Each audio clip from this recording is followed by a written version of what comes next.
ஜெபம் செய்வோமாக.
பரம தந்தையே, இந்த அருமையான மனமகிழ்ச்சியான உம்முடைய நாளுக்காக துதிக்கிறோம், தோத்தரிக்கிறோம் சுவாமி. இந்த மாதத்தின் 3வது ஞாயிறுக்காக துதிக்கிறோம், தோத்தரிக்கிறோம். கடந்த வாரம் முழுவதும் எங்களோடு நீர் கூட இருந்து இந்த புதிய மாதத்தின் 3வது வாரத்தை கண்டு நாங்கள் உமக்கு நன்றி சொல்ல நீ கொடுத்த அன்புக்காக உம்மை துதிக்கின்றோம், தோத்தரிக்கின்றோம் சுவாமி. இந்த ஆராதனை வேளைக்காக உம்மை துதிக்கிறோம். இந்த ஆராதனை வேளையிலே நாங்கள் பாடும் பாடல்களையும் படிக்கின்ற உடைய வேத வசனங்களையும் கேட்கின்ற இறை வார்த்தைகளையும் நீர் ஆசீர்வதியும். சிறப்பாக உடலாகிய அப்பத்திலும் உதிரமாகிய திராட்சை ரசத்திலும் நாங்கள் பங்கு கொள்கின்ற பொழுதும் பரிசுத்த ஆவியானவராக நீர் எங்களோடு இடைபடவும் உடைய வெள்ளிய சத்தத்தை உணர்ந்து கொள்ள நீ அருள்தார். வந்திருக்கின்ற ஒவ்வொரு இறை மக்களுக்காக நாங்கள் ஜெபிக்கிறோம். ஒவ்வொருவரையும் நீர் காத்துக்கொள்ளும் சுவாமி. இந்த ஆராதனை வேளையிலே நம்முடைய இறை பிரசன்ன மகிமை கிருபை இருக்கட்டும். தொடர்ந்து வழிநடத்தும் நிறைகளை ஆசீர்வதியும். இயேசுவின் நாமத்தில் கெஞ்சி மன்றாடுகின்றோம் பரம தந்தையே, ஆமென். நாம் யாவரும் எழுந்து நின்று எவனமாக கர்த்தரை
ஆயத்தப்பதை எடுத்துக்கொள்வோம். பக்கம் 5.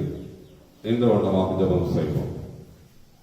எல்லா இருதயங்களையும், எல்லா விருப்பங்களையும், எல்லா ரகசியங்களையும் அறிந்திருக்கிற சர்வ வல்லமையுள்ள கடவுளே, நாங்கள் தேவரிடத்தில் பரிபூர்ணமாய் அன்பு கூறவும், உமது பரிசுத்த நாமத்தை உத்தமமாய் மகிமைப்படுத்தவும், உமது பரிசுத்த ஆவியின் ஏவுதலால் எங்கள் இருதயத்தின் சிந்தனைகளை சுத்தம் பண்ணி அருள எங்கள் கர்த்தராகிய கிறிஸ்துவின் மூலமாய் வேண்டிக் கொள்ளுகிறோம். ஆமென். உன்னதத்திற்கிற தேவனுக்கு மகிமையும், பூமியிலே சமாதானமும், மனிதர்கள் பிரியம் உண்டாவதாக. கர்த்தராகிய பராபரனே, பரமராஜாவே, சர்வத்திலும் உள்ள பிதாவாகிய தேவனே, உம்மை துதிக்கிறோம், உம்மை புகழுகிறோம், உம்மை வணங்குகிறோம், உம்மை மகிமைப்படுத்துகிறோம். சிறந்த மகிமையின் உமக்கு ஸ்தோத்திரம் செலுத்துகிறோம்.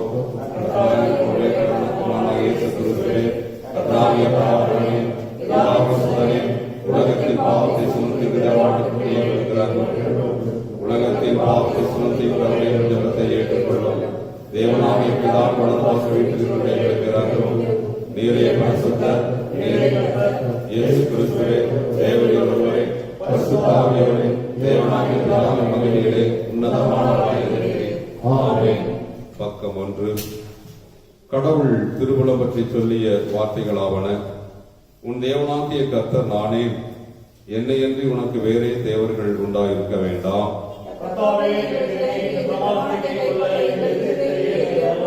மேலே வானத்திலும் கீழே பூமியிலும் பூமியின் கீழ் தண்ணீரிலும் உண்டாயிருக்க ஒப்பான ஒரு சொரூபத்தை ஆகிலும் யாதொரு விக்கிரகத்தை ஆகிலும் நீ உனக்கு உண்டாக்க வேண்டாம். நீ அவைகளை நமஸ்கரிக்கவும் சேவிக்கவும் வேண்டாம். உன் தேவனாகிய கர்த்தருடைய நாமத்தை வீணிலே வழங்காதிருப்பாயாக. ஓய்வு நாளை பரிசுத்தமாய் ஆசரிக்க நினைப்பாயாக. 6 நாளும் நீ வேலை செய்து உன் கிரியைகளை எல்லாம் நடப்பிப்பாயாக. 7ஆம் நாளோ உன் தேவனாகிய கர்த்தருடைய ஓய்வு நாள். உன் தகப்பனையும் உன் தாயையும் கணம் பண்ணுவாயாக. கொலை செய்யாதிருப்பாயாக. விபச்சாரம் செய்யாதிருப்பாயாக. களவு செய்யாதிருப்பாயாக. பொய் சாட்சி சொல்லாதிருப்பாயாக. இச்சியாதிருப்பாயாக.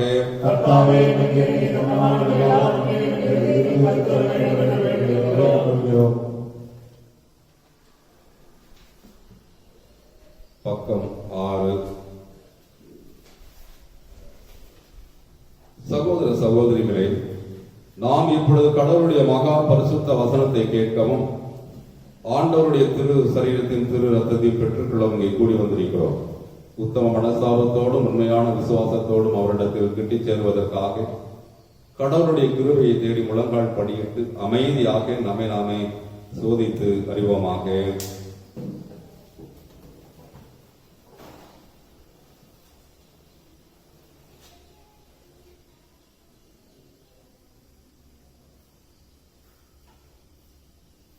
உங்கள் பாவங்களின் நிமித்தம் முழு இருதயத்தோடு உண்மையாய் மனஸ்தாபப்பட்டு பிறரிடத்தில் அன்பும் சிநேகமாயிருந்து இனி கடவுளுடைய கற்பனைகளை கை கொண்டு புதிதாக்கப்பட்டவர்களாய் அவருடைய பரிசுத்த மார்க்கத்தில் நடப்போம் என்று தீர்மானித்திருக்கிற நீங்கள் நமது ஆண்டவர் இயேசு கிறிஸ்துவின் மூலமாய் சர்வ வல்லமையுள்ள கடவுளோடு ஒப்புரவாகும்படி மறுபடியும் உங்கள் பாவங்களை மன தாழ்மையாய் அறிக்கையிடுங்கள். பரமபிதாவே, உமக்கு விரோதமாகவும் எங்கள் அயலாருக்கு விரோதமாக பாவம் செய்தோம் என்று அறிக்கையிடுகிறோம். ஒளியில் நடவாமல் இருளில் நடந்து வந்தோம். கிறிஸ்து நாமத்தை சொல்லி தீமை விட்டு விளக்கவில்லை. எங்களுக்கு இறங்க வேண்டும் என்று மன்றாடுகிறோம். இயேசு கிறிஸ்து நிமித்த எங்கள் பாவலாமத்தையும் மன்னியும் முத பரிசுத்த ஆவியானவர்களை சுத்திகரிக்கிற மனசாட்சியும் பித்தரணும். உடைய பரிசு நாமத்துக்கு மகிமை உண்டாகும்படி நாங்கள் புது ஜீவனோடு ஊழியம் செய்யத்தக்கதாக மற்றவர்களுக்கு மன்னிக்க எங்களுக்கு உதவி புரியும். ஆமென். இயேசு கிறிஸ்துவின் மூலமாய் தம்மிடத்தில் உண்மையாய் மனம் திரும்புகிற யாவருக்கும் அருளப்படுகிற கிருபை நிறைந்த அருள்வாக்கை கேளுங்கள்.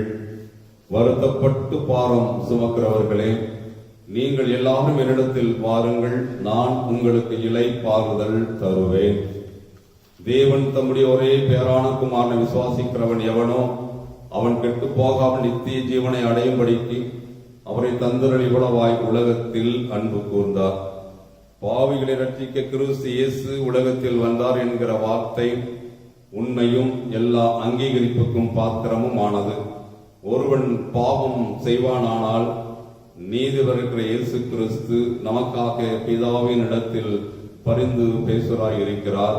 நம்முடைய பாவங்களை நிவர்த்தி செய்கிற கிருபாதார பலி அவரே.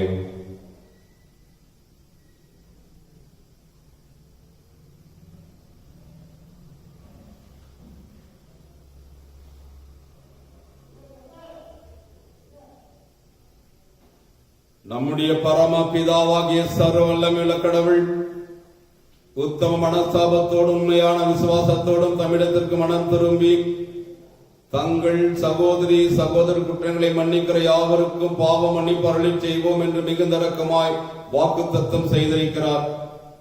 அவர் நம்முடைய ஆண்டவர் இயேசு கிறிஸ்துவின் நிமித்தம் உங்களுக்கு இறங்கி உங்கள் பாவங்கள் எல்லாவற்றையும் மன்னித்து அவைகள் என்று உங்களை விடுதலையாக்கி சகல நன்மையிலும் உங்களை உறுதிப்படுத்தி நிலைநிறுத்தி உங்களை நித்திய ஜீவக்கரையில் சேர்ப்பாராக. ஆமென். தேவனுக்கு தோற்றம் உண்டாவதாக. கர்த்தர்களோடு இருப்பாராக. ஜெபம் செய்வோம். எங்களை நேசிக்கிற பரம தந்தையே, இந்த அருமையான மன மகிழ்ச்சியான உம்முடைய நாளுக்காக துதிக்கின்றோம், தோத்தரிக்கிறோம் சுவாமி. ஆண்டவரே, நீங்கள் ஒவ்வொருவரையும் உங்களுடைய இறை பிரசன்னத்திற்குள்ளாக வைத்து மறைத்து நீர் பாதுகாத்துக் கொண்டீர். அதற்காக துதிக்கின்றோம், தோத்தரிக்கின்றோம். தொடர்ந்தும் ஞானஸ்நானம் என்னும் சாக்கிரமத்தின் வழியாக ஆண்டவரே, எங்களை நாங்கள் ஒவ்வொரு நாளும் அதை பாதுகாத்து உங்களுடைய பிள்ளைகளாய் வாழ அருள்த்தார். இயேசுவின் நாமத்தில் கெஞ்சி மன்றாடுகின்றோம் பரம தந்தையே. ஆமென். சபையார் அமரவும். இப்பொழுது திருமறை பகுதிகளை நாம் வாசி கேட்போமாக. முதலாம் திருமறை பகுதியாக நாம் பழைய ஏற்பாட்டின் திருமறை பகுதியை வாசிப்போம். யாத்திராகமும் 14ஆம் அதிகாரம் இறைவசனங்கள் 15 தொடங்கி 31 வசனங்கள் முடிய வாசிக்க கேட்போமாக. ஆமென். தேவனே, உமக்கு ஸ்தோத்திரம் உண்டாவதாக. இரண்டாம் திருமறை பகுதியாக நிருப வாக்கியத்தை நாம் வாசிக்க கேட்போம். தீத்து 3ஆம் அதிகாரம் இறைவசனங்கள் 3 தொடங்கி 8 வசனங்கள் முடிய நாம் வாசிக்க கேட்போமாக. தேவனே, உமக்கு ஸ்தோத்திரம் உண்டாவதாக. 3ஆம் திருமறை பகுதியாக யோவான் 3ஆம் அதிகாரம் இறை வார்த்தைகள் 1 தொடங்கி 8 வசனங்கள் முடிய வாசிக்க கேட்போம்.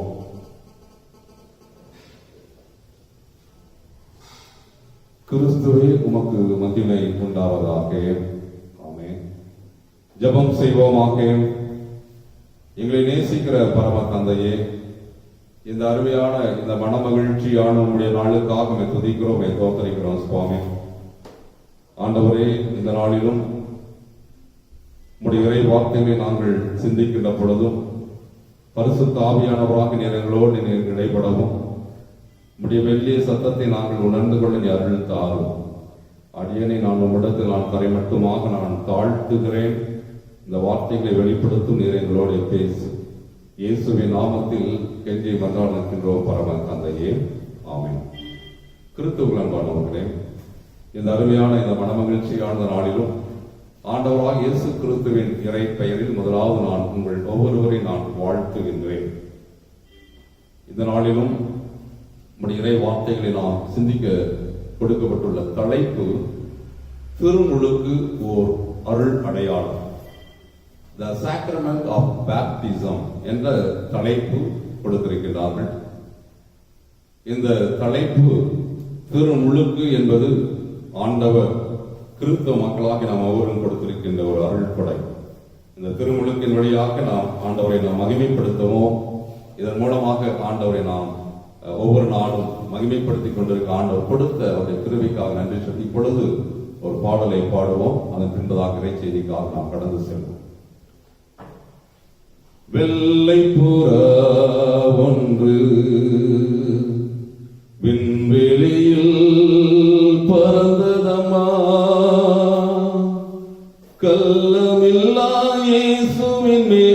கனிவாக பறந்ததம்மா வெள்ளை புறா ஒன்று.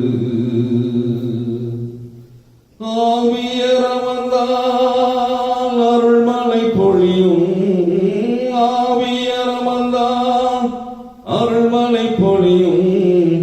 ஆண்டவர் பெயரை அப்பா என்றழைக்கும், ஆண்டவர் பெயரை அப்பா என்றழைக்கும். பாவியர் எவர்க்கும் பேரருள் கிடைக்கும், பாவியர் எவர்க்கும் பேரருள் கிடைக்கும். ஒரே தந்தையின் மைந்தாரை சொந்தம் கொண்டாடிட வெள்ளை புறா ஒன்று. வேந்தரின் வரவால் விடுதலை கிடைக்கும், வேந்தரின் வரவால் விடுதலை கிடைக்கும். சாந்தமும் தயவும் சொல்லாமல் வளரும், சாந்தமும் தயவும் சொல்லாமல் வளரும். மாந்தரின் மகிழ்வும் மாண்புடன் பெருகும், மாந்தரின் மகிழ்வும் மாண்புடன் பெருகும். ஒரே மன்னரின் மைந்தாரை மன்னவர் வாழ்ந்திட வெள்ளை புறா ஒன்று. விண்வெளியில் பறந்ததம்மா கள்ளமில்லா இயேசுவின் மேல் கனிவாக அமர்ந்ததம்மா வெள்ளை புறா ஒன்று. திருத்துவர்கள் நாம் இப்பொழுதும் வாசிக்கிற இறை வார்த்தைகளை நாம் எடுத்துக்கொள்வோம். திருமுழுக்கு ஒரு அருள் அடையாளம். இன்றைக்கு நாம் திருமுழுக்கை ஆண்டவராக இயேசு கிறிஸ்து முதலாவதாக நம் ஒவ்வொருவருக்கும் யோவான் ஸ்நானகன் வழியாக அவர் கொடுத்திருக்கின்ற இறை முழுக்கு இன்றைக்கு நாம் பார்க்கின்றோம். இந்த திருமுழுக்கின் வழியாக ஆண்டவர் நம்மை எந்தெந்த வழிகளில் நம்மை காப்பாற்றிக் கொண்டிருக்கின்றார் என்பதை நாம் நன்கு அறிந்திருக்கின்றோம். தீத்து 3ஆம் அதிகாரம் 5வது வசனம் யாராவது படிக்கிறீங்களா? தீத்து 3:5 இறை வார்த்தை.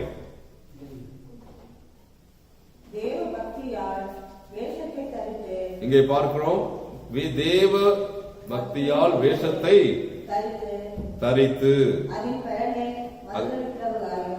அதன் பலனை நாம் என்ன செய்கிறோம்? மறுதலிக்கிறவர்களாயும் இருப்பார்கள். அதாவது இந்த 3:5 புது பிறப்பு அளிக்கும் நீரினாலும் இன்றைக்கு நாம் பார்க்கின்றோம். புது பிறப்பு புதுப்பிக்கும் தூய ஆவியினாலும் கடவுள் நம்மை மீட்டெடுக்கின்ற ஒரு உன்னதமான ஒரு அனுபவம். கிறிஸ்துவின் தூய்மை அனுபவத்தோடு நம்மை இணைக்கிறது. திருமுழுக்கு ஒரு அருள் அடையாளமாய் இருப்பதினால் திருமுழுக்கினுடைய உயரிய பண்புகளை நாம் அறிந்து கொள்ள வேண்டும். இதைத்தான் திருமுழுக்கின் வழியாக, அதாவது கடவுள் நம்மை என்ன செய்கின்றார்? மற்றவர்களுக்கு ஒரு சான்றாக ஒரு சாட்சியாக வாழ்வதற்கு இந்த திருமுழுக்கின் அடையாளம். பாவத்திலிருந்து நம்மை கடவுள் மீட்டுக் கொண்டதின் அடையாளம் திருமுழுக்கு. மீட்பு, சால்வேஷன். அவர் தோற்றத்தில் அல்ல, செயலில் அது அமைந்திருக்கின்றது. இதை நாம் நன்கு உணர்ந்து கொள்ள வேண்டும். இதைத்தான் கடவுள் நம்மிடத்தில் எதிர்பார்க்கின்றார். இதைத்தான் நாம் கீழ்காண்கின்ற தலைப்பின் வழியாக நாம் இதை சிந்திக்கப் போகின்றோம். கடவுள் தீமையிலிருந்து மீட்கும் ஒரு அருள் அடையாளம். ஆகவேதான் இன்றைக்கு குழந்தை பிறந்தவுடனே ஒரு வருடத்திற்குள்ளாக கடவுள் என்ன செய்கின்றார்கள்? ஆலயத்திலே கொண்டு வந்து அதை பிரதிஷ்டை செய்து அதை ஞானஸ்நானத்திற்குள்ளாக கொண்டு வந்து விடுகின்றார். ஏனென்றால் தீமை அவர்களை தொடக்கூடாது, எந்த காரியங்களும் அவர்கள் மீது படக்கூடாது என்பதற்காக இதை இன்றைக்கு நாம் திருச்சபை செய்து கொண்டிருக்கின்றது. இஸ்ரவேலர் மக்களும் கூட விடுதலை பயணம். இன்றைக்கு யாத்திராகமும் 14ஆம் அதிகாரம் 15வது வசனத்தை படிங்க. நாம் பார்க்க இஸ்ரவேல் ஜனங்கள் இந்த இடத்திலே பயணத்தின் பாதையிலே அவர்களை கடவுள் என்ன செய்கின்றார்?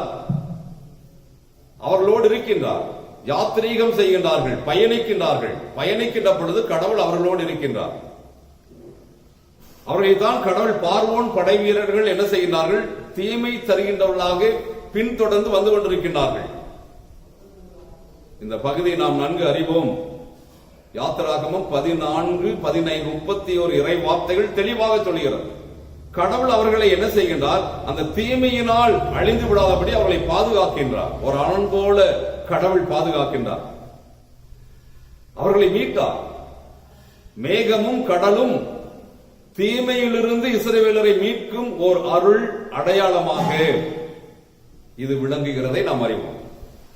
ஆகவேதான் இன்றைக்கு நம்முடைய வாழ்விலே, இன்றைக்கு நாம் திருமுழுக்கு பெற்றிருக்கின்ற நாம், பாதுகாப்பின் கேடயமாக கடவுள் நமக்கு அதை கொடுத்திருக்கின்றார். மேகமும் கடலும் தீமையிலிருந்து இஸ்ரவேல் ஜனங்களை மீட்கும் ஒரு அற்புத அடையாளம், தீமையினை அழிக்கும் ஆற்றலாக அமைந்திருக்கின்றது. ஆகவேதான் தீமையிலிருந்து மீட்கும் அருள் அடையாளம் இந்த திருமுழுக்கு. ஆகவேதான் நாம் பார்க்கின்றோம், அவர்கள் அனைவரும் மோசேயோடு இணைந்திருக்கும்படி மேகத்தாலும் கடலாலும் திருமுழுக்கு பெற்றார்கள் என்று நாம் பார்க்கின்றோம். இதைத்தான் பவுல் தெளிவாக சொல்கின்ற 1 கொரிந்தியர் 10ஆம் அதிகாரம் 2வது வசனம்.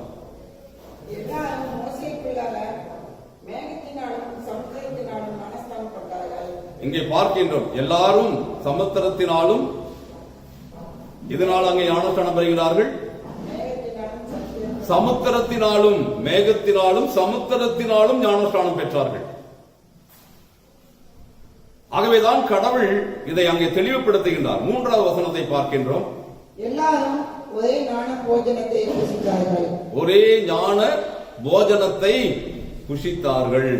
இன்னைக்கு நாம் பார்க்கின்றோம், மோசேயோடு இணைந்திருக்கும்படி கடவுள் என்ன செய்கின்றார்? இந்த திருமறை வாசகத்தின் வழியாக இதை நாம் புரிந்து கொள்கின்றோம். ஆகிய ஆன்மீக உணவை உண்டனர். கடவுள் அங்கே பாருங்க, அவருடைய செயல் திட்டங்களை நாம் உணர்ந்து கொள்ள வேண்டும். இஸ்ரேல் மக்களோடு மோசையோடு இணைந்திருக்கின்ற கடவுள் பயன்படுத்தியது மேகம். அது ரொம்ப முக்கியம். மேக சம்பத்தின் வழியாக கடவுள் அவர்களை பாதுகாக்கின்றார். எகிப்தியருக்கு இருளாக கடவுள் அங்கே நிற்கிறதை நாம் பார்க்கின்றோம். இஸ்ரேல் கடவுள் இரவில் ஒளியாக அமைந்தது. கடவுள் அங்கே பாருங்கள், அவருடைய செயல் திட்டங்களை நாம் பார்க்கின்றோம். எனக்கு அருமையானவர்களே, இன்றைக்கு நாம் பார்க்கின்றோம், இந்த கொடிய நோயினால், இந்த வைரஸ் இன்றைக்கு நாம் ஒவ்வொருவர் மீதும் இன்றைக்கு நிற்கின்றதை நாம் பார்க்கின்றோம். இந்த கொடிய வைரஸ் எல்லாவற்றையிலும் முழுமையாக நம்மை பாதுகாக்கும்படியாக கடவுளுடைய இறையருள் அனுதினமும் அதை நம்மை பாதுகாத்துக் கொண்டிருக்கின்றது. கடவுளுடைய இறை பிரசன்னத்தை நாம் உணர்ந்து கொள்ள வேண்டும். இந்த கொடிய வைரஸ் இன்றைக்கு நம்மை பாதுகாத்துக் கொண்டிருக்க வேண்டும் என்று சொன்னால், இந்த திருமுழுக்கிலே இணைந்திருக்கின்ற நம்மை அது ஒருபோதும் அது தாக்குவதே இல்லை. மற்ற மக்களையும் கடவுள் இப்படித்தான் காப்பாற்றிக் கொண்டிருக்கின்றார். யாவர் மீதும் இந்த கொடிய வைரஸ், இந்த தொற்று யாரையும் தொடாதபடி கடவுள் பாதுகாக்கிறார். இப்படி அந்த ஜனங்கள் தீமையிலிருந்து அவர்கள் மீட்டுக் கொண்டார்கள், அப்படி நம்மையும் கடவுள் மீட்டுக் கொள்ள வல்லவராக இருக்கின்றார். இந்த கொடிய வைரஸ் நம்மை ஒருபோதும் தொடப்ப யாரும் அஞ்ச வேண்டாம், யாரும் பயப்பட வேண்டாம். கடவுள் அனுமதி என்று ஒரு செயலும் நம் மீது கடவுள் தொடுவதற்கு அனுமதி தரமாட்டார். இதை நாம் புரிந்து கொள்ள வேண்டும். ஆகவேதான் யாத்திராகம் 14:20 வசனத்திலே நாம் பார்க்கின்றோம். யாத்திராகம் 14:20 யாராவது ஒருத்தர் படிங்க. அங்கே பாருங்க, எகிப்தியரின் சேனை. இன்றைக்கு நாம் பார்க்கின்றோம், இந்த இடத்திலே நாம் பார்ப்போம் என்று சொன்னால், அவர்கள் இவர்களே அது நெருங்கவில்லை. மேகம் ஒன்று, ஆனால் அதில் செயல்பாடு 2. இருளில் ஒளியான மேகம். மேகம் இருளில் ஒளியான மேகம் இருளான எகிப்தியரிடமிருந்து அது பாதுகாக்கின்றது. இதைத்தான் கடவுள் நம்மையும் இப்படிப்பட்ட சூழலில் நம்மை கடவுள் மிக அழகாக அற்புதமாக கடவுள் நம் ஒவ்வொருவரையும் பாதுகாத்துக் கொண்டிருக்கின்றார். நாம் எந்த விசுவாசத்தில் இறை நம்பிக்கையில் நாம் செயல்படுவோம் என்று சொன்னால், அந்த திருமுழுக்கின் வழியாக இணைந்திருக்கின்ற நம்மை தீமையில் விழாதபடி கடவுள் நம்மை பாதுகாத்துக் கொள்வார். இன்றைக்கு நம்ம ஒவ்வொருவரும் திருமுழுக்கு என்பது பெற்றிருக்கின்ற நம்மை நாம் இருளில் கூட நாம் ஒளிபடுகின்ற மக்களாய் கடவுள் நம்மை மாற்றுவார். இது உண்மை. செங்கடலை கடந்த அனுபவம் திருமுழுக்கின் அனுபவமாக சொல்லப்படுகிறது. கடல் இஸ்ரேலருக்கு அரணாக விளங்குகிறது. இன்றைக்கு கூட அப்படித்தான். கடவுள் நமக்கு அரணாக நின்று கொண்டிருக்கின்றார். உலர்ந்த தரையிலே அவர்கள் நடந்து செல்கின்றார்கள். யாத்திராகமம் 14:22 இறைவார்த்தை. கடல் இஸ்ரேலருக்கு அரணாக விளங்குகிறது. உலர்ந்த தரையிலே நடக்கின்ற அனுபவம். இன்றைக்கும் கடவுள் அப்படித்தான். எத்தனை பிரச்சனைகள் எது வந்தாலும் நாம் கலங்க தேவையில்லை. கடவுள் நம்மோடு இருக்கின்றார். எகிப்தியர் அனைவரையும் தீமை அழித்து போட்டது. இந்த தீய சக்தியாக இருக்கின்ற இந்த கொரோனா வைரஸ் கடவுள் அழித்து போடுவார்.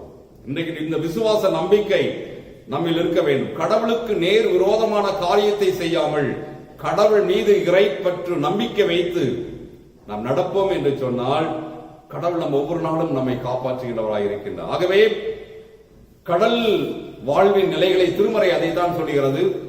இஸ்ரவேலுக்கு அழிவின் அடையாளமாக இருக்கின்ற எகிப்தியர்களை அது அமைத்தது, அடையாளமாக அது அமைந்தது. இன்றைக்கு நாம் பார்க்கின்றோம் திருமுழுக்கு தீமையிலிருந்து நம்மை விடுவிக்கின்ற ஒன்று, வாழ்வின் அடையாளம். எனக்கு அருமையானவர்களே, எனக்கு அருமையான இறை உறவுகளே, திருச்சபை உறவு மக்களே, தீமைகளுக்கு நாம் ஒரு முற்றுப்புள்ளி வைக்கின்ற அழிவின் அடையாளமாக இந்த திருமுழுக்கு நமக்குள் இருக்கின்றதை நாம் விசுவாசிக்க வேண்டும். கிறிஸ்துவின் சிலுவையோடு நம்மை அது இணைக்கின்றது. சிலுவை மீட்கப்படுவர்களுக்கே வாழ்வின் அடையாளமாக அது விளங்குகிறது. தீமையை அழிக்கும் அடையாளமாக கடவுள் விரும்புகின்றார். கிறிஸ்துவின் சிலுவையினை பற்றி நாம் யாவரும் நன்கு அறிந்திருக்கின்றோம். இருளின் வாழ்வில் நுழையாதபடி ஒளியின் அனுபவத்தோடு நாம் வாழ வேண்டும். எனக்கு அருமையான திருச்சபை இறை மக்களே, இப்படிப்பட்ட வாழ்வை நாம் பெற்றுக்கொள்வோம். இரண்டாவது நாம் பார்க்கின்றோம் பரிசுத்தமாகுதலின் அருள் அடையாளம். தீத்து 3ஆம் அதிகாரம் 5வது வசனம். தீத்து 3ஆம் அதிகாரம் 5வது வசனம். தீமையிலிருந்து மீட்கும் திருமுழுக்கு. இதைத்தான் நாம் பார்க்க வேண்டும். எடுத்தங்க படிங்க. நாம் செய்கின்ற நீதியின் கிரியைகளின் நிமித்தம் அவர் நம்மை ரட்சியாமல் நமது இரக்கத்தின்படியே கடவுள் என்ன செய்கின்றார்? மறு ஜென்ம முழுக்கினாலும் நம்ம என்ன செய்கின்றார்? மீட்டுக் கொள்கின்றார். மறு ஜென்ம முழுக்கு. இன்றைக்கு அதைத்தான் இன்றைக்கு நம்முடைய அனுபவமாக நாம் கடந்து வருகின்றோம். இதைத்தான் தீத்து மிக தெளிவாக அற்புதமாக கொடுக்கின்றார். புற இனத்தவரை தூய்மையற்றவர்கள் என யூதர்கள் எண்ணினர். புற இனத்தர் தூய்மைக்கேடு மறைந்திட திருமுழுக்கு கொடுக்கப்பட்டது என்று சொல்லுகிறார்கள். யூத சமயம் நம்பிக்கையில் தண்ணீர் இன தூய்மைக்கேட்டை அகற்றுகின்ற ஒன்று. ஆகவேதான் இன்றைக்கு தண்ணீரிலே திருமுழுக்கை நாம் பெறுகின்றோம். யூத சமய நம்பிக்கையில் இது மிக முக்கியமான ஒன்று. தீத்து புது பிறப்பு நீரின் அடையாளமாக தூய ஆவியினால் நம்மை அவர் மீட்டுக் கொண்டார். 3:5 தெளிவாக சொல்லி வாசிக்க கிடந்த திருமறை பகுதி தீத்து 3:5வது வசனம் அதை தெளிவாக எழுதுகிறார். புது பிறப்பு பெறும் அனுபவம் ஒரு நாள் நம்மிடத்திலே முழுமையான ஒரு மாற்றத்தை அது கொடுத்துக் கொண்டே இருக்கின்றது. புதுப்பித்தல் என்பது தூய்மையாக்குதல். ஒவ்வொரு நாளும் அனுபவமாக அது மாறுகிறது. யோவான் நற்செய்தி குறிப்பிடுகின்ற பொழுதும் தெளிவாக யோவான் 3:5வது இறை வார்த்தை. யாராவது படிங்க.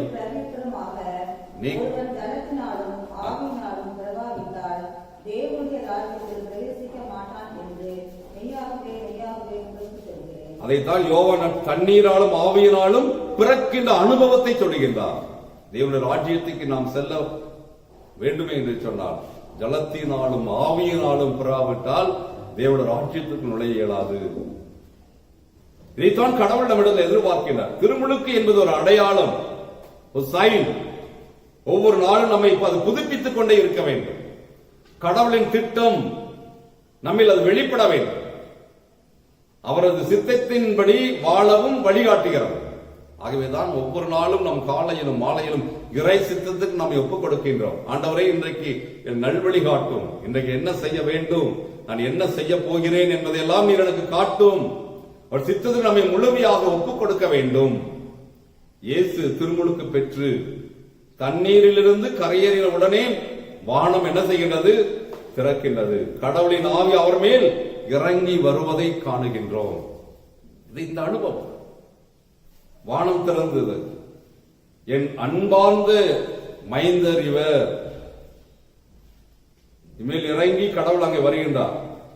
இவர் பொருட்டு நான் பூரிப்படைகின்றேன். அதைத்தான் கடவுள் தெளிவுபடுத்துகின்றார். மத்தேயு 3ஆம் அதிகாரம் இறைவார்த்தை 11. மத்தேயு 3:11 இறைவார்த்தை. மனம் திரும்புதற்கேற்ற நான் ஜலத்தினால் உங்களுக்கு ஞானஸ்தானம் கொடுக்கிறேன். மனம் திரும்புதலுக்கு ஏற்ற, மனம் திரும்புதல், ரிப்பெண்டன்ட், ரொம்ப முக்கியம். கடவுள் மனம் திரும்புதலுக்கு ஏற்ற திருமுழுக்கை நான் உங்களுக்கு என்ன செய்கின்றேன்? கொடுக்கின்றேன். யோவான் அதைத்தான் சொல்லுகின்றான். தூய ஆவி என்னும் நெருப்பால் திருமுழுக்கு கொடுக்கின்ற காலம் வரும். இயேசுவின் திருமுழுக்கை அவர் ஏற்றுக்கொள்கின்றார். அவரிடத்திலே பாவிகளோடு பாவிகளாக கடவுள் இருக்கின்றார். அவரும் தன்னை அடையாளப்படுத்திக் கொள்ளுகிறதை நாம் பார்க்கின்றோம். இவரை அன்பார்ந்த மகன், வாயினால் உலகிற்கு அன்பான மைந்தர் என்பதை அங்கு அறியப்படுகின்றதை நாம் பார்க்கின்றோம். நமது வாழ்வு முழுவதும் தூய்மையாக அவர் வாழ்ந்தார், நடந்தார். தூய்மையின்றி வாழ்ந்தோரை தூய்மையாக்கினார். கடவுள் இப்படிப்பட்ட செயல்களை செய்கின்றார். நலிந்தோருக்கு நன்மை செய்கிற ஆண்டவர். தூய்மையாக்கல் அருள் அடையாளமாக திருமுழுக்கு நம்மை தூய்மையாக்குவது மட்டுமல்லாது செயலில் காண்பவர்களும் என்ன செய்ய வேண்டும்? தூய்மையாய் வாழ்ந்திட அது வழி செய்கிறது. இன்றைக்கு அதைத்தான் கடவுள் நம்மிடம் எதிர்பார்க்கிறார். நம்முடைய வாழ்க்கையிலே, நம்முடைய வாழ்விலே கடவுளோடு இணைந்து வாழும்படியாக கடவுள் நாமும் அவரை போல இப்படிப்பட்ட செயல்களில் ஈடுபட வேண்டும் என்பதையும் கடவுள் விரும்புகின்றார். இன்றைக்கு இந்த கொரோனா வைரஸின் வழியாக பாதிக்கப்பட்டிருக்கின்ற எத்தனையோ ஏழை எளிய மக்கள், இன்றைக்கு நாம் திருச்சபை இப்படிப்பட்ட மக்களுக்கு உதவிகளை நாம் செய்கின்றோம்.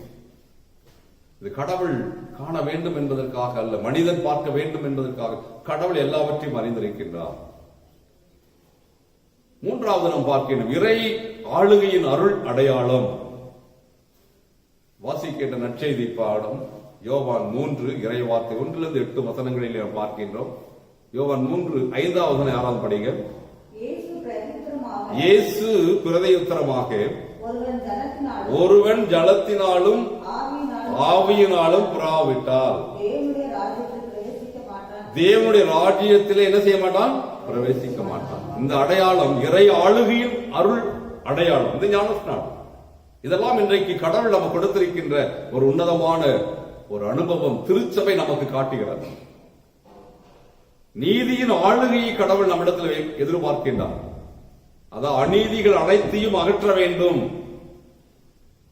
நீதியாய் வாழ்வதே மறுபடியும் பிறக்கின்ற ஒரு அனுபவம். இந்த பாவ செயல்களை விட்டு நாம் கடவுளோடு நாம் இணைய வேண்டும். திருமுழுக்கு பெற்றிருக்கின்ற நாம் இப்படிப்பட்ட தீய சக்திகளுக்கு நாம் விலகி நிற்க வேண்டும். அதைத்தான் அங்கே கடவுள் யோவான் நற்செய்தியாளர் தெளிவாக அதை சொல்லி, மறுபடியும் பிறவாதவன் கடவுளுடைய அரசுக்குள் நுழைய இயலாது என்பதை தெளிவுபடுத்துகின்றார்.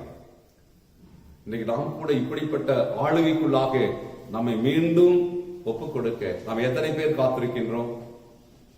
இந்த உரிமை போன்றவையோடு கடவுளோடு உறவு கொள்ள யூதர் என்னும் அடையாள உரிமையை அவர்கள் கேட்கின்றார்கள் கடவுளிடத்திலே. இதைத்தான் கடவுள் அங்கே நியூ எக்ஸ்டென்ஷன் என்று நாம் பார்க்கின்றோம். மறுபிறப்பு, இதைத்தான் அங்கே கடவுள் அங்கே நம்மிடத்திலே மறுபிறப்பின் அனுபவத்திற்குள்ளாக நம்மை கடவுள் எதிர்பார்த்துக் கொண்டிருக்கின்றார். இந்த கடவுளோடு இருக்கின்ற அனுபவம். நிக்கோதேமு என்கின்றவரை நாம் நன்கு அறிவோம். அவருடைய நம்பிக்கை சரியல்ல, இவ்வாழ்விற்கு மறுபிறப்பு ஒன்று மட்டுமே என்பதை கடவுள் அங்கே சொல்லுகிறார். தேவைனால் அதை நம்முடைய அருள்நாதர் இயேசு அதை அங்கே வெளிப்படுத்துகிறதை நாம் பார்க்கிறோம். மறுபிறப்பு என்பது பழையன ஒளிந்து புதிய நிலையாய் மனிதன் வாழ வேண்டும். இதைத்தான் 2 கொரிந்தியர் 5ஆம் அதிகாரம் 11வது இறை வார்த்தை சொல்கிறது. படிக 2 கொரிந்தியர் 5:17. இப்படி இருக்க ஒருவன் புது சிருஷ்டியாய் இருக்கிறான், எல்லாம் புதிதாய் மாற வேண்டும். இதைத்தான் கடவுள் அங்கே பார்க்க. துர்க்குணம், இன்றைக்கு நமக்குள் எத்தனை வஞ்சகமான எண்ணங்கள், மற்றவர்களை பழி வாங்குகின்ற எண்ணங்கள், கபடம், மற்றவர்களை கபடத்துக்குள்ளாக வழிநடத்துகின்ற தீய சக்தி எண்ணம், வஞ்சகம், பொறாமை, புறம் கூறுதல் போன்றவற்றை நாம் ஒழித்து விட வேண்டும். இதன் பழைய செயல்கள் அனைத்தும் நம்மை விட்டு அது என்ன செய்யணும்? அகல வேண்டும், ஒழித்திடணும், எல்லாம் நம்மை விட்டு எடுக்கணும். இன்றைக்கு நாம் வாழுகின்ற காலங்களிலே கிறிஸ்துவுக்காக திருமுழுக்கை பெற்று சாட்சியாய் ஜீவிக்க வேண்டும். இது 1 பேதுரு 2ஆம் வசனம் சொல்கிறது. இப்படிப்பட்ட காரியங்களை நம்ம விட்டு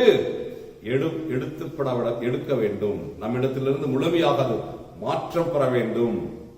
நமது வாழ்வோடு தொடர்புடைய ஜென்ம சுபாவங்கள், இதைத்தான் இங்கே நாம் பார்க்கிறோம். ஜென்ம சுபாவங்கள், மாம்ச இச்சை, உலகு சார்ந்த ஆசைகள், இவைகளை நாம் களைந்து விட்டு மனம் புதிதாகுதலினாலே மறுரூபமாகின்ற அனுபவத்துக்குள் நாம் கடந்து வர வேண்டும். ரோமர் 12ஆம் அதிகாரம் 11ஆம் வசனம் எல்லாவற்றையும் நாம் இல்லத்தில் படித்து பாருங்கள். இதைத்தான் நாம் உணர்ந்து பார்க்க வேண்டும். இருளில் இருந்து விலகி ஒளியாக நாம் என்ன செய்ய வேண்டும்? கடவுளுக்குள் நாம் இருக்க வேண்டும். இருளில் இருந்து விலகி, யோவான் 9:5வது இறை வார்த்தை படிங்க. யோவான் 9:5வது இறை வார்த்தை.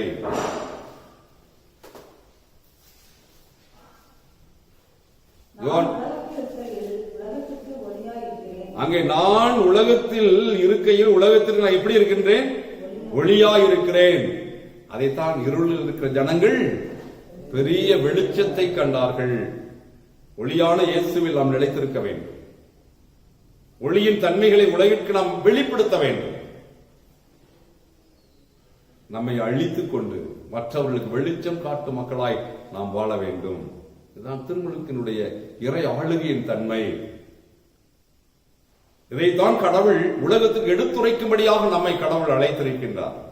எவ்வளவு ஒரு அற்புதமான ஒரு அனுபவம்! மறைந்திருக்கும் வெளிச்சமாக அல்ல, உங்கள் ஒளி மனிதர் முன் ஒளிர்க வேண்டும். நம்முடைய ஒளி உலகத்திலே நம்மை ஒளிர்க்கும் மக்களாய் நாம் அதை மாற்ற வேண்டும். அப்பொழுது அவர்கள் உங்கள் நற்செயல்களை கண்டு உங்கள் விண்ணக தந்தையை போற்றி புகழ வேண்டும். என கருமையான இறை உறவு இறை மக்களே, நம்முடைய வாழ்க்கையிலே கடவுளை நாம் மகிமைப்படுத்தும் பிள்ளைகளாய் நாம் நிற்க கடவுள் நம்மை அழைத்திருக்கின்றார். நிறை வார்த்தைகள் வழியாக இந்த திருமுழுக்கின் அற்புதங்களை, உணர்வுகளை நாம் உணர்ந்து கொண்டு கடவுளோடு நிற்க இந்த இறை வார்த்தைகளை நாம் நம் உள்ளத்தில் ஏற்று அதன்படி நடப்போம். உங்களையும் உங்கள் பிள்ளைகளையும் உங்கள் சந்ததிகளையும் கடவுள் மென்மேலும் ஆசீர்வதித்து காப்பாராக. ஆமென்.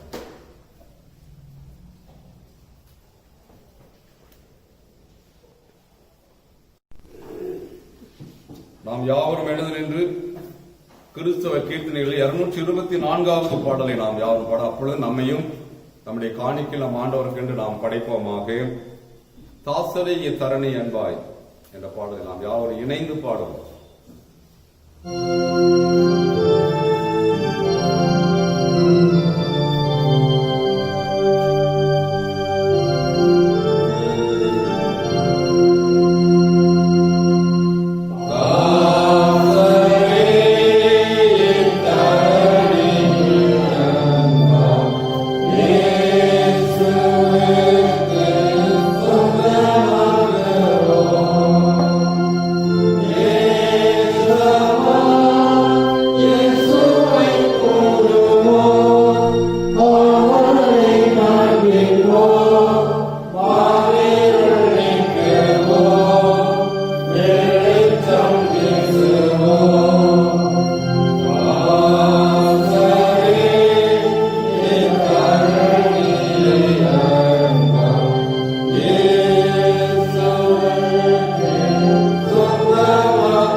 நீங்கள் உங்களுடைய சந்தா உரைகளையும் காணிக்கைகளையும் மற்றும் பிடியரிசி காணிக்கைகளையும் உண்டியல், அதைத் தொடர்ந்து லெந்து காலத்திலே கொடுக்கப்பட்டிருக்கின்ற உயிர்த்தெழுந்த திருநாளின் காணிக்கை உரைகளையும் உங்கள் தசமபாக காணிக்கைகளையும் எங்கள் ஆலயத்திலே வந்து நீங்கள் படைக்கும்படியாக நான் உங்களை அன்போடு கேட்டுக்கொள்கின்றேன். சபை மக்கள், நீங்கள் நம்முடைய ஆலய கட்டுமான பணியின் நிலைகள் எல்லாவற்றையும் நாம் அறிந்திருக்கின்றோம். ஆகிய சபையார் யாவரும் உற்சாகமாய் நீங்கள் கொடுக்கப்பட்டிருக்கின்ற வாக்குறுதிகளை நீங்கள் ஒவ்வொரு நாளும் நீங்கள் பணத்தை நீங்கள் செலுத்தி நீங்கள் கடவுளின் நிறைவான ஆசீர்வாதத்தை பெற்றுக்கொள்படியாக அன்போடு நான் அழைக்கின்றேன். ஜெபம் செய்வோம். எங்களை நேசிக்கிற பரம தந்தையே, இப்பொழுது படைக்கப்பட்ட இந்த காணிக்கைகளுக்காக, இந்த கரங்களுக்காக நன்றி செலுத்துகிறோம். இந்த படைத்த இந்த காணிக்கை, இந்த கரங்களை நீர் ஆசீர்வதியும். இந்த வாரத்தில் பிறந்த நாள், திருமண நாள் காணுகின்ற ஒவ்வொருவரும் நீர் ஆசீர்வதிக்கும்படியாக நாங்கள் ஜெபிக்கிறோம். ஆண்டவரே, இந்த நாளிலும் கூட திருமண நாள் காணுகின்ற ஒவ்வொருவரும், பிறந்த நாள் காண்கிற ஒவ்வொருவரையும் இந்த வாரம் மாதம் முழுவதும் அவர்களோடு இருந்து இந்த 365 நாட்கள் இந்த கிருபையின் கரம் இருந்து அவர்களை தாங்கட்டு வழிநடத்தட்டும். எங்கள் இந்திய தேசத்திற்காக ராஷ்டிரபதி, பிரதமர், சக அமைச்சர்கள் ஒவ்வொருவருக்காக நாங்கள் ஜெபிக்கிறோம். இந்திய தேசத்தை ஆண்டவரே நல்வழியில் கொண்டு செல்லும்படியான ஒரு கிருபையை நீத்தார் உங்களுடைய ஆளுகைக்குள்ளாக ஒவ்வொரு நாளும் வழிநடத்தி செல்ல எங்களுடைய தமிழக கவர்னருக்காக, முதலமைச்சருக்காக, சக அமைச்சர்களுக்காக நாங்கள் ஜெபிக்கிறோம். ஒவ்வொருவரை காத்துகிறோம். அண்டை நாடாக இலங்கைக்காக ஜெபிக்கிறோம். இந்த புதிய அரசாங்கம் உருவானதை தேவன் அறிவீர். அங்கிருக்கின்ற ஒவ்வொரு தமிழீழ மக்களும் பாதுகாப்புடன் வாழ என் தேவன் அறிவித்தார். ஒவ்வொருவரையும் பாதுகாப்பு. எங்களுடைய திருமணத்துக்காக ஜெபிக்கிறோம். எங்களது பேராயருக்காக நாங்கள் ஜெபிக்கிறோம். பேராயருடைய அம்மாவுக்காக, பேராயர் அம்மாவுக்காக ஜெபிக்க சுத்த இதயத்தோடு நல் மனசாட்சியோடு இந்த திருமணத்தை அவர்கள் எடுத்து செல்லும்படியான நிர்வாகக்குழுவுக்காக ஜெபிக்கிறோம். ஆண்டவர் அட்மினிஸ்ட்ரேட்டிவ் கமிட்டிக்காக நாம் ஜெபிக்கிறோம். ஆண்டவர் செயலருக்காக, ஆண்டவரே அட்மினிஸ்ட்ரேட்டிவ் ட்ரெஸருக்காக, கமிட்டி மெம்பர்ஸ் ஒவ்வொருவருக்காக ஜெபிக்கிறோம். ஒவ்வொருவரையும் தேவனையும் பார்த்துக்கொள்ளும். இந்த திருமணத்தை நல்வழிப்படுத்தி செல்ல எங்களுடைய நற்செய்தி பணி தளங்களுக்காக ஜெபிக்கிறோம். மிஷனரி ஸ்தாபனங்களுக்காக ஜெபிக்கிறோம். ஐஎம்காக, எஃப்எம்பிக்காக, என்எம்எஸ், ஐஎம்எஸ், இன்னும் பல்வேறு நிலைகளில் தனித்தாள் ஊழியங்கள், கிராம ஊழியர்களை செய்ய ஒவ்வொரு மக்களுக்காக நாங்கள் ஜெபிக்கிறோம். ஒவ்வொரு பொறுப்பாளர்களும் ஆண்டவரே அவர்கள் ஊழியர்களுக்காக நாங்கள் ஜெபிக்கவும், ஊழியர்கள் குடும்பங்களையும் பிள்ளைகளையும் பாதுகாத்துக் கொள்ளும். சுவாமி, இந்த கொடிய நோயிலிருந்து ஒவ்வொருவரையும் நீர் விலக்கி நீர் பாதுகாத்துக் கொள்ளும். உலகத்திலே இந்த கொடிய இந்த தொற்றிலிருந்து ஒவ்வொருவரையும் பாதுகாத்துக் கொள்ளும்படியாக நாம் ஜெபிக்கிறோம். என் நாமம் தரிக்கப்பட்ட என் ஜனங்கள் அந்த ஒவ்வொரு நாளும் பாதுகாக்கப்படும்படியாக அறிவித்தார். ஆண்டவரே, இந்த திருமணத்தின் வழியாக ஆண்ட ஒவ்வொருவரையும் அந்த இஸ்ரேல் ஜனங்களை நீ பாதுகாத்துக் கொண்டீரோ, அதை போல நீங்கள் ஒவ்வொருவரையும் பெற்றிருக்கின்ற கிறிஸ்துவுக்குள் ஒவ்வொருவரையும் நீர் ஆசீர்வதித்து நீர் பாதுகாத்துக் கொள்கிற இந்த தீய தொற்று ஒவ்வொரு தொட அதிகாரம் இல்லை சுவாமி. தொடர்ந்து ஒவ்வொருவரையும் பாதுகாத்துக் கொள்ளும். இறை பிரசனத்திற்காக வைத்து பாதுகாக்கும். எங்களுடைய திருச்சபைக்காக நாம் ஜெபிக்கிறோம். திருச்சபையின் கட்டுமான பணிகளுக்காக நாம் ஜெபிக்கிறோம். கட்டுமான பணியினை என் தேவனீர் ஆசீர்வதியும். இதற்கு எல்லா பொருளாதார தேவைகளையும் என் தேவனை சந்தித்து நீர் கொடுக்கும்படியாக நாம் ஜெபிக்கிறோம். ஆண்டவர், இதற்காக ஆண்டவரே வாக்குறுதி கொடுத்திருக்கின்ற ஒவ்வொரு மக்களும், பிராமிஸ் பண்ணியிருக்கிற ஒவ்வொருவரும் ஆண்டவர் கொடுத்து இந்த ஆலயத்தை நாங்கள் கட்டி முடித்து நாம் மகிமைக்காக நாங்கள் பிரதிஷ்டை பண்ண மங்களப்படைவு செய்ய அருள்தார். இன்னும் அநேக தேவைகள் உண்டு. எல்லாவற்றையும் தேவனை சந்தியும், ஒவ்வொருடைய ஆசீர்வதியும். தொடர்ந்து நம்முடைய இறை பிரசன்ன மகிமையுடைய கிருபை இருக்கிறது. ஒவ்வொரு இறை மக்களுக்காக நாம் ஜெபிக்கிறோம். ஒவ்வொரு இறை மக்களையும் என் தேவனீர் ஆசீர்வதியும் சுவாமி. ஆங்காங்கே இதை கேட்டுக்கொண்டிருக்கின்ற ஒவ்வொரு மக்களும் ஆண்டவர் இதன் வழியாக நம்முடைய ஆசீர்வாதத்தை பெற்றுக் கொள்ளும்படியாக அருள்த்தார். ஒவ்வொருவரும் என்ன தேவைகளோடு இருக்கின்றார்களோ ஒவ்வொருவருக்கு ஏற்ற தேவைகளுக்கு ஏற்ற பலனை நீர் கட்டளையிட்டு தாரும். ஆண்டவரை பள்ளி படிக்கின்ற பள்ளி மாணவர்களுக்கு ஜெபிக்கிறோம். ஆன்லைன் வகுப்பிலே ஆண்ட ஒவ்வொருவரும் அதை கற்றுக்கொள்ளும்படியான நம்முடைய கிருபையை தாரும். ஒவ்வொரு பிள்ளைகளின் குழந்தைகளை பாதுகாத்துக் கொள்ளும். எங்களுடைய ஃபெல்லோஷிப்காக, ஆண்டவரை யூத் ஃபெல்லோஷிப்காக ஆண்டவர் நாங்கள் ஜெபிக்கிறோம். ஆண்டவர் அதை தொடர்ந்து சண்டே ஸ்கூல் மாணவர்களுக்காக ஜெபிக்கிறோம். ஒவ்வொருவரையும் நீர் பாதுகாத்துக் கொள்ளும் சுவாமி. எங்களுடைய கமிட்டிஸ்க்காக நான் ஜெபிக்கிறோம். செயற்குழு உறுப்பினர்கள் ஒவ்வொருவருக்காக ஜெபிக்கிறோம். பேரவை உறுப்பினர்களுக்காக ஜெபிக்கிறோம். ஆண்டவரே, இந்த கட்டிட குழு அமைப்பில் இருக்கின்ற ஒவ்வொரு உறுப்பினர்களுக்காக ஒவ்வொருவரையும் பாதுகாத்துக் கொள்ளும் சுவாமி. உங்களுடைய பிரசன்னம், நம்முடைய கிருபை, நம்முடைய மகிமை ஒவ்வொருவரோடு இருக்கட்டும். ஒவ்வொருவரையும் பாதுகாத்துக் கொள்ளும்படியாக நாம் ஜெபிக்கிறோம் சுவாமி. தொடர்ந்து வழிநடத்த நீர் ஆசீர்வதியும். நம்முடைய இறை பிரசன்னம் நம்முடைய கிருபை இருக்கட்டும் சுவாமி. ஆண்டவரை இந்திய தேசத்தை நீர் பாதுகாத்துக் கொள்ளும். ஆண்டவரே தமிழகத்திலே ஆண்டவர் இந்த தொற்று எந்த சூழ்நிலையிலும் ஆண்டவரை பாதித்து விடாதபடி ஒவ்வொருவரையும் பாதுகாப்புக்குள்ளாக நீ பாதுகாத்து ஒவ்வொரு வழிநடத்த ஆசீர்வதியும். இறை பிரசன்னம் இருக்கட்டும், வழிநடத்தும். இயேசுவின் நாமத்தில் கெஞ்சி மன்றாடுகின்றோம் பரம தந்தையே, ஆமென்.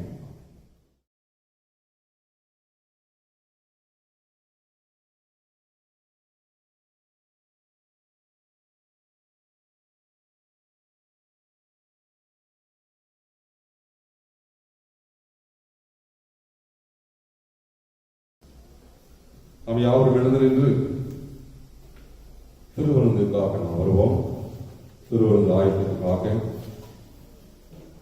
பக்கம் 13ஆம் பக்கம் நாம் யாவரும் எடுத்துக்கொள்வோம். பக்கம் 13 அப்பம் பிக்குதலுக்காக நாம் யாவரும் எழுந்து நிற்போம்.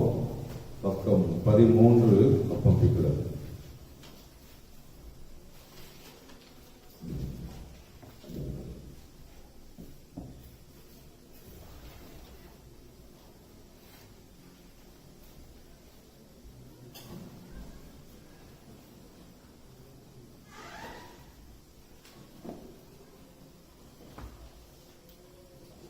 இதோ சகோதரர் ஒருமித்து வாசம் பண்ணுகிறது எவ்வளவு நன்மை, எவ்வளவு இன்பமானது. அந்த ஒரே அப்பத்தில் நாம் எல்லாரும் பங்கு பெறுவப்பட அநேகர் நாம் ஒரே அப்பமும் ஒரே சரீரமாக இருக்கிறோம்.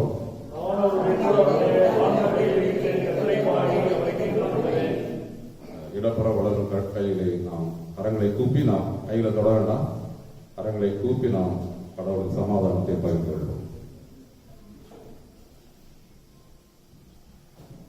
ஜெபம் செய்வோம். இயேசுவே, உத்தம பிரதான ஆசாரியரே, சீசல் மத்தியில் பிரசன்னமாயிருந்தது போலவே எங்கள் மத்தியில் பிரசன்னமாகி அப்பத்தை எங்களை வெளிப்படுத்தி அருளும். நீரே பிதாவோடும் பரிசுத்த ஆவியோடும் சதாகாலம் ஒரே கடவுளாக ஜீவித்தார். ஆண்டவர்களோடு இருப்பாராக. உங்கள் இருதயத்தை உயர்த்துங்கள். நம்முடைய ஆண்டவராய் கடவுளுக்கு தோத்திரம் செலுத்த கடவோம். ஆண்டவரே, பரிசுத்த பிதாவே, சர்வ வல்லவில் நித்திய கடவுளை நாங்கள் எக்கால் எவ்விடத்தில் தோத்திரம் செலுத்துகிற தகுதியும் நீதியும் எங்கள் விசேஷ கடமையுமாயிருக்கிறது. உமது குமாரனும் எங்கள் ஆண்டவருமாக இயேசு கிறிஸ்துவின் மூலமாக நீர் வானங்களையும் பூமியும் எல்லாவற்றையும் சிருஷ்டித்தீர்.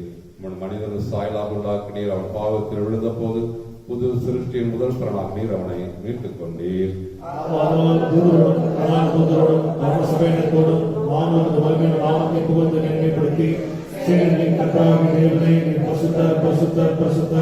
வானம் பூமியும் மகிமையால் இருக்கின்றன. உன்னதமானவராகிய தேவனுக்கு ஸ்தோத்திரிக்கிறோம். கர்த்தரின் நாமத்தினாலே வந்தவர் பரிபூரணமான ஸ்தோத்திரிக்கப்பட்டவர். உன்னதத்திலே ஓசன்னா.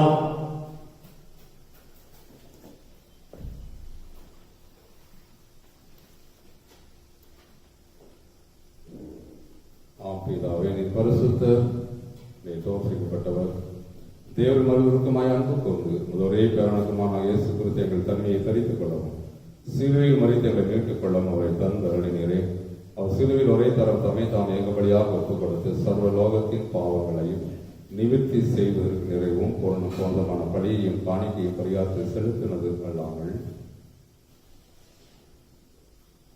நமது அருமையான மரணத்தை என்றைக்கு நினைப்பூட்டு ஞாபகத்தை நியமித்து தாம் திரும்ப வரும்பளவும் நாங்கள் அதை அனுசரித்தவர்களை தமது பரிசுத்த சுவிசில் கட்டளையிட்டார். அவர் காட்டிக் கொடுக்கப்பட்ட அன்று ராத்திரியில் அப்பத்தை எடுத்து தோத்திரம் பண்ணி அவர்களை கொடுத்து, நீங்கள் வாங்கி புசியுங்கள், இது உங்களுக்கு கொடுக்கப்படுகிற என்னுடைய சரீரம், என்னை நினைவு கூறுபடி செய்யுங்கள் என்றார். அப்படியே போஜனம் பண்ணின பின்பு அவர் பாத்திரத்தையும் எடுத்து தோத்திரம் பண்ணி அவர்களுக்கு கொடுத்து, நீங்கள் எல்லாரும் இதை பானம் பண்ணுங்கள், இது பாவ மன்னிப்புண்டாகும்படி உங்களுக்காகவும் அநேகருக்காக சிந்தப்படுகிற புது உடன்படிக்கைக்குரிய என்னுடைய ரத்தம், இதை பானம் பண்ணும் பொழுதெல்லாம் என்னை நினைவு கூறும்படி செய்யுங்கள் என்று திருவுளம் பற்றினார்.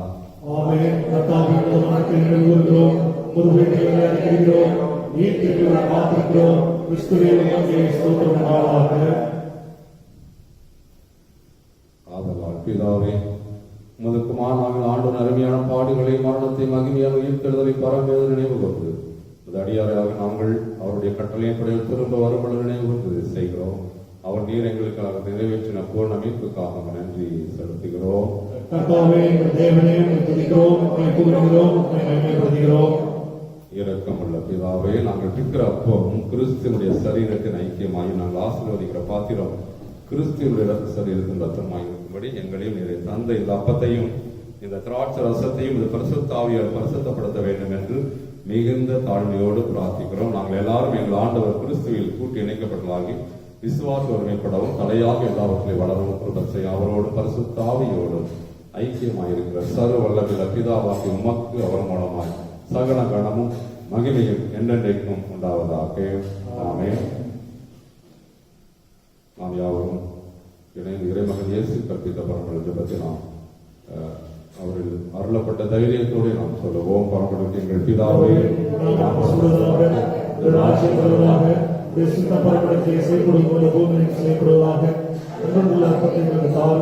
எங்களுக்கு விரோதமாய் குற்றம் செய்திருக்கிறது நினைக்கிறது போல எங்கள் குற்றங்களை மன்னியும்.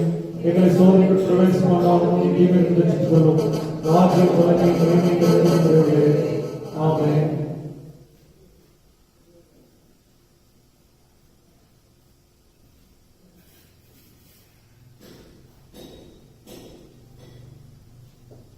இந்த தாழ்மையின் பிரேச ஜெபத்தை நாம் யாவரும் இணைந்து சொல்லுவோம். இரக்கமுள்ள கர்த்தாவே, எங்கள்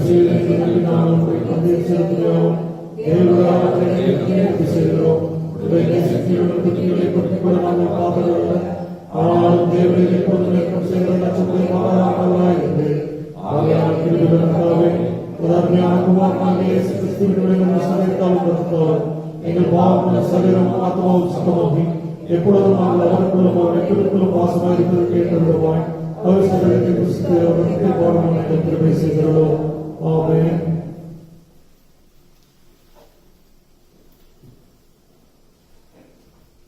நாம் பிற்கிறப்பம் கிறிஸ்துவனுடைய சரீரத்தின் ஐக்கியமாக இருக்கிறது அல்லவா? உலகத்தின் பாவத்தை சுமந்திருக்கிற தேவாட்டுக்கு எங்களுக்கும், உலகத்தின் பாவத்தை சுமந்திருக்கிற தேவாட்டுக்கு எங்களுக்கும், உலகத்தின் பாவத்தை சுமந்திருக்கிற தேவாட்டுக்கு சமாதானத்தை காரும்.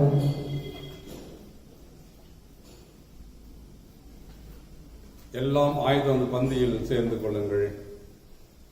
கிறிஸ்துவின் சரீரம் ரத்தமாக சாக்கிரமத்தை விசுவாசம் பெற்றோர் நாம் அவருக்கு சோத்திரம் செலுத்துவோமாக. என் ஆத்மாவே கர்த்தரை சோதரி, என் உள்ளத்தில் நாமத்தை சோதரி, என் ஆத்மாவே கர்த்தரை சோதரி, அவர் செய்த சோதரே. ஆமென். எல்லா புத்திக்கு மேலான தேவ சமாதானம் உங்களோட இருந்து நீங்கள் தேவனையும் அவருடைய குமாரன் நம்முடைய நாதர் இயேசு கிறிஸ்துவை பற்றி அறிவிலும் நிலைத்திருக்கும்படி உங்கள் இருதயத்தையும் சிந்தையும் காக்க கடவது பிதா, குமாரன், பரிசுத்த ஆவியுமாகிய சர்வ வல்லமை பொருந்தின தேவனுடைய ஆசீர்வாதங்களுக்குள்ளே இருந்து எப்பொழுதும் உங்களோட நிலைத்திருக்க கடவது.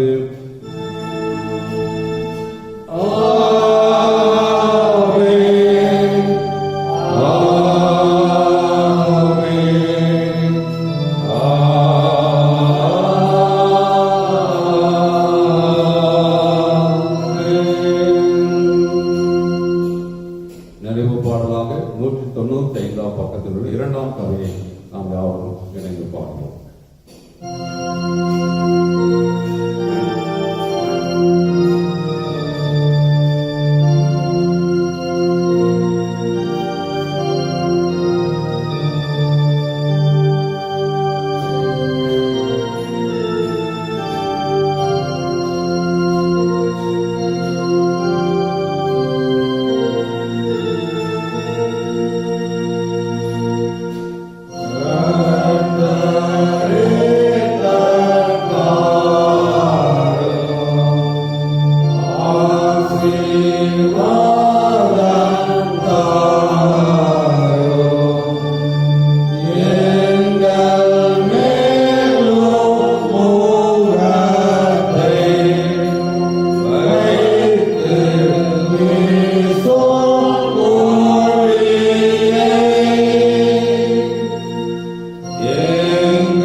Sama